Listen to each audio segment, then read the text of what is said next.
noite. O que leva um garoto de 10 anos a cometer um ato insano, como entrar armado na escola, atirar numa professora e, em seguida, disparar contra a própria cabeça?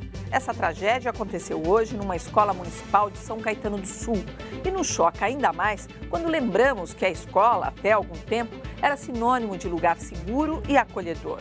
E agora é palco cada vez mais frequente de casos de violência. Veja agora outros assuntos importantes desta quinta-feira. Dia Mundial Sem Carro. Em São Paulo, o ônibus pega fogo e causa pânico entre os passageiros. E o prefeito vai trabalhar de metrô pela primeira vez. Fotos mostram ex-PM preso acusado de participar de milícia, promovendo festa na cadeia. Temor de recessão mundial derruba as bolsas e no Brasil o dólar tem nova alta. TV japonesa mostra imagens de brasileiro sendo resgatado em área atingida por tufão. Uma brasileira está desaparecida. É bom olhar para cima. A NASA confirma que um satélite americano do tamanho de um ônibus vai cair na Terra amanhã.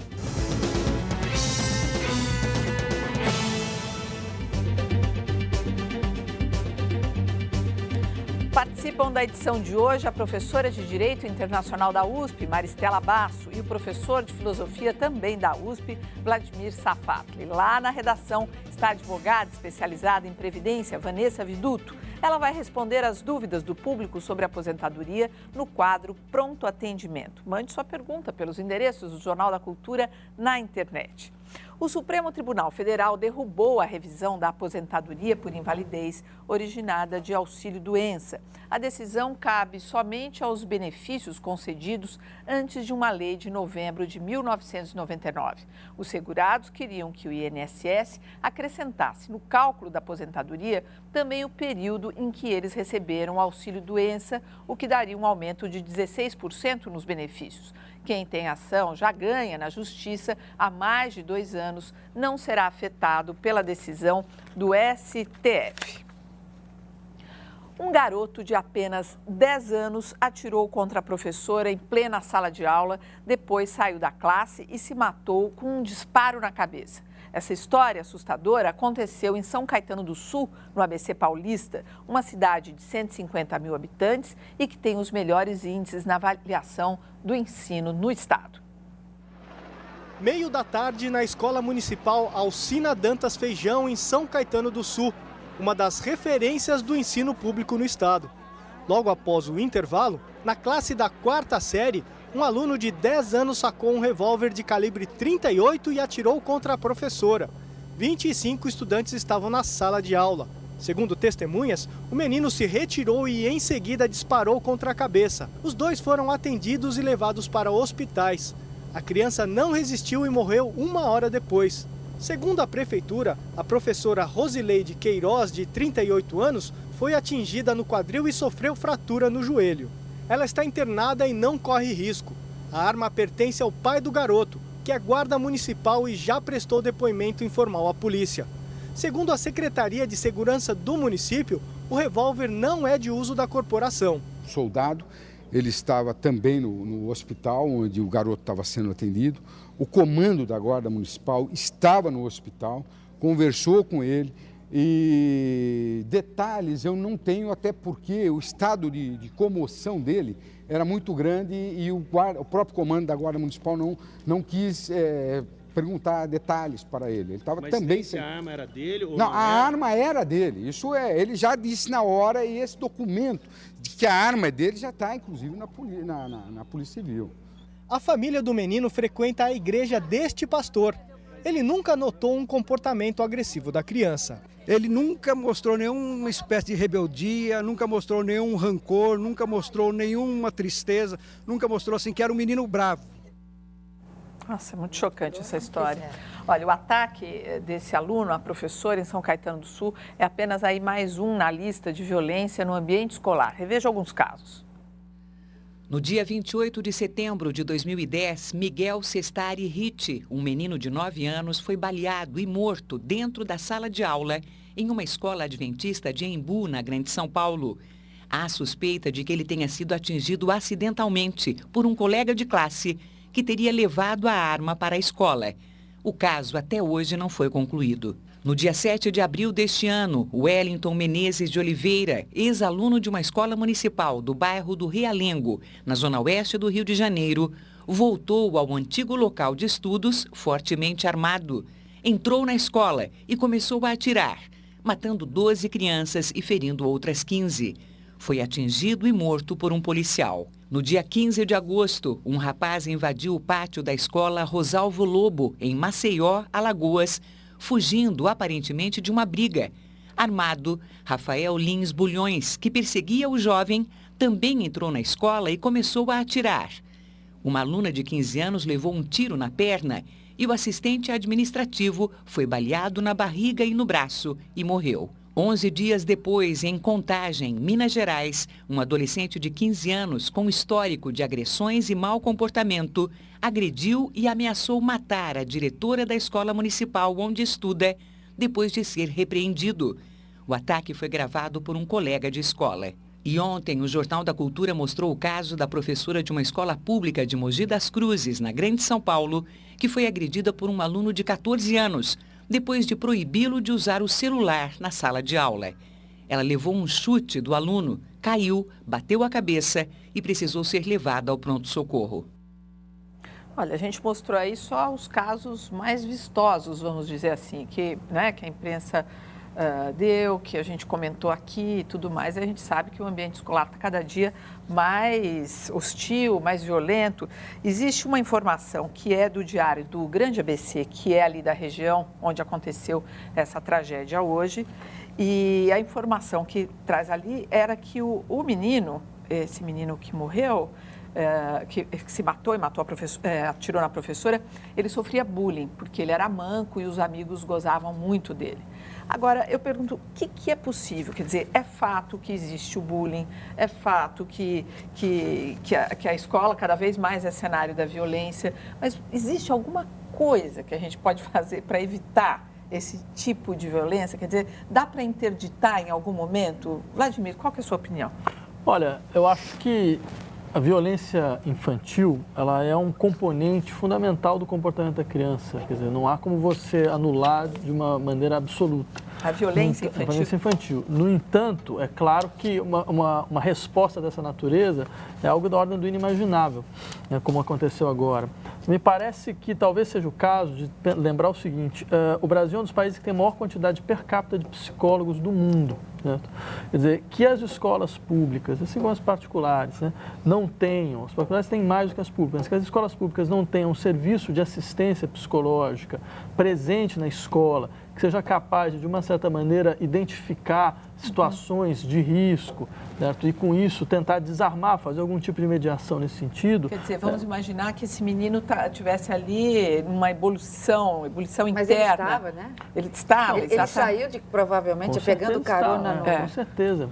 E é disso que você está falando, né? Quando ele saiu de casa, para ele ter saído armado, atirado na professora e se matado, né? Porque ele se matou, literalmente disparou na cabeça. Ele estava em surto. Uma criança de 10 anos já tem condição de estabelecer julgamentos morais. Né? Como o de ontem, de 15 anos, então, que deu o chute na professora, quer dizer, ele sabe muito bem o que é certo e errado. Talvez a questão seja prestar mais atenção no que está acontecendo com as pessoas em volta, com as crianças especificamente, porque essa criança já deve ter manifestado essa violência antes. O pastor disse nunca fez nenhum ato violento, sempre foi pacífica. Talvez a pergunta que se faça a ele, mas olharam bem, repararam? Uma outra informação aqui, Maristela, que ele tinha boas notas e não tinha problemas com a professora que ele atirou. Ele saiu de casa em surto para matar mesmo. Veja, né? mas o fato é o seguinte, você tem uma estrutura de assistência psicológica numa escola, uma possibilidade que a criança tem de procurar uma assistente, possa se abrir com ela, isso pode, em certas situações, ter um efeito extremamente importante. E agora tem um segundo ponto. E um profissional mais atento que veja num olhar, num gesto, né? É verdade, pudesse estar mais atento. Muita solidão, né? Que a pessoa fica ali...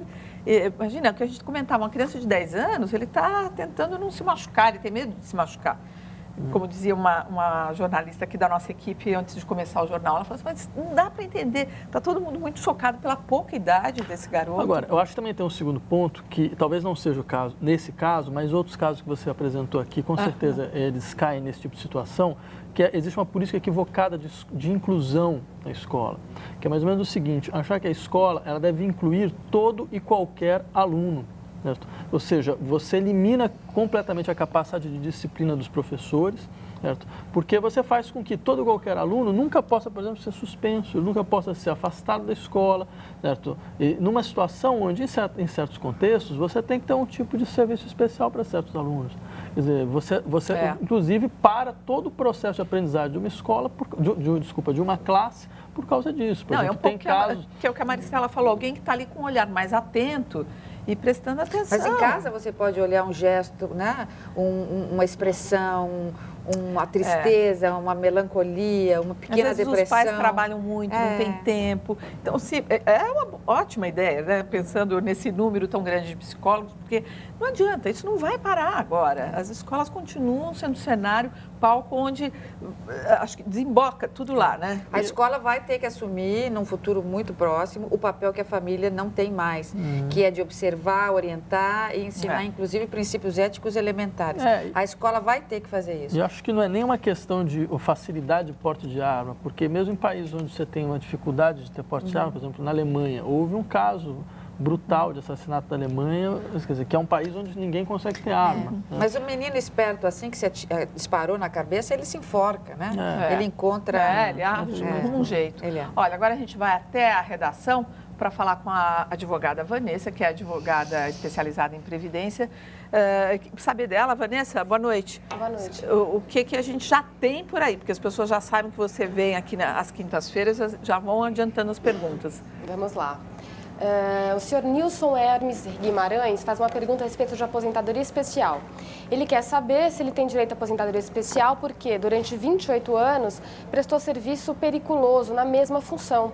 Ele quer saber também como é feito o cálculo do salário do benefício dele.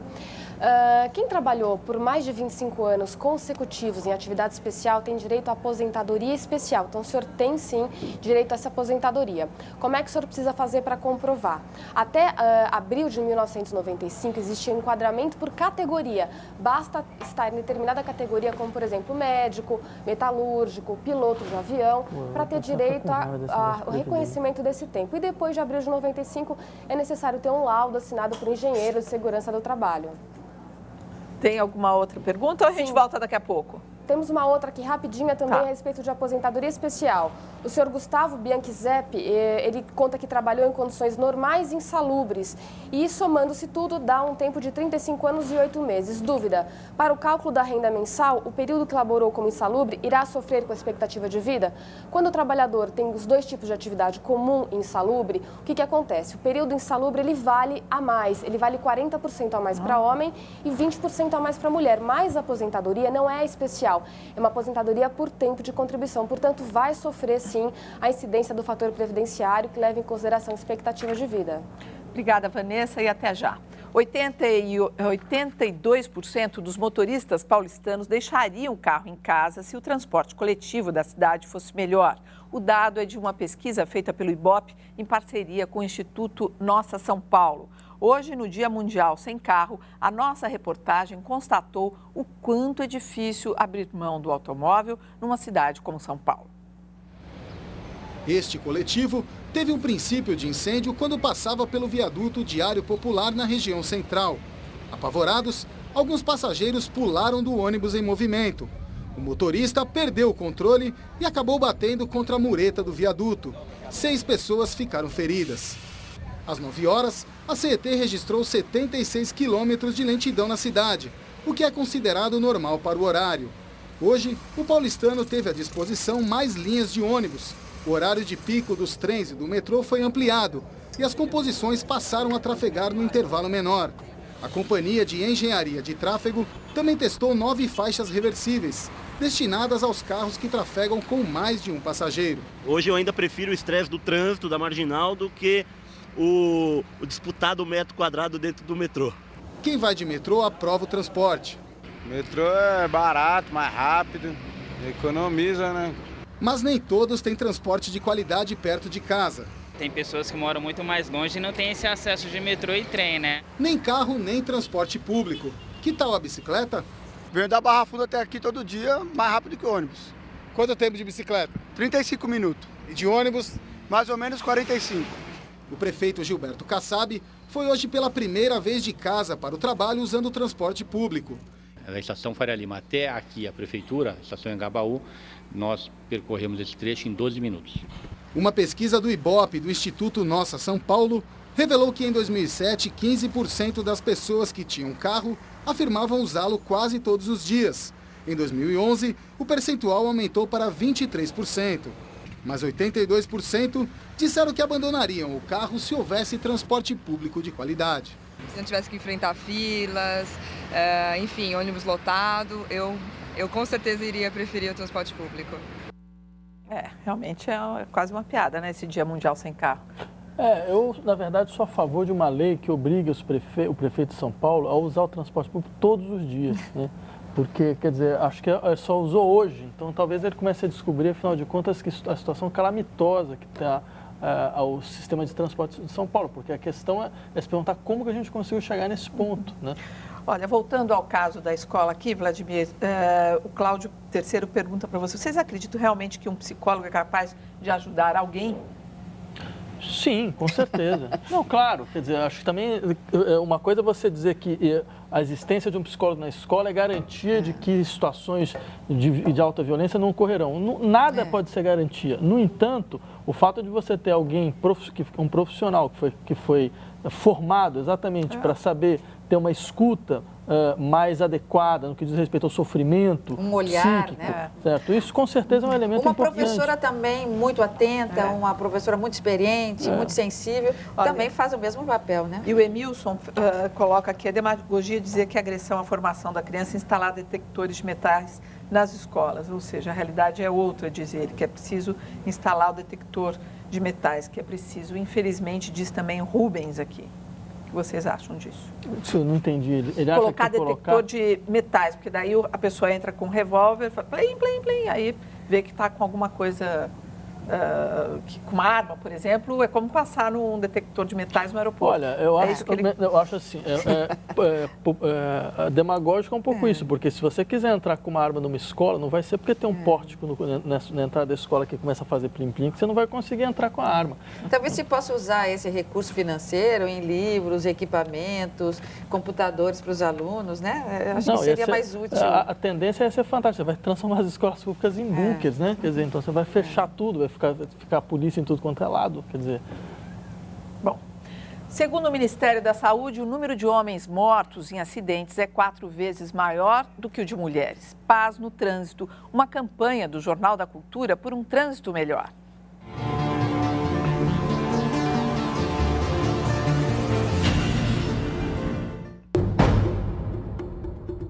Porque o pedestre é o elo mais frágil dessa cadeia que é o nosso trânsito, que envolve automóvel, moto, o pedestre e a bicicleta. É o que está menos protegido junto com o ciclista. A mortalidade decorrente de atropelamento ela é alta. As fraturas da bacia, as fraturas do fêmur, fraturas expostas dos membros inferiores são as lesões que a gente mais enfrenta e que são lesões graves e que também colocam em risco a vida do paciente que foi acidentado, que foi atropelado. Em virtude da gravidade do acidente, chegam a permanecer até 3, 6 meses afastado das suas atividades, o que é um ônus muito grande para ele, para a família e também para a sociedade.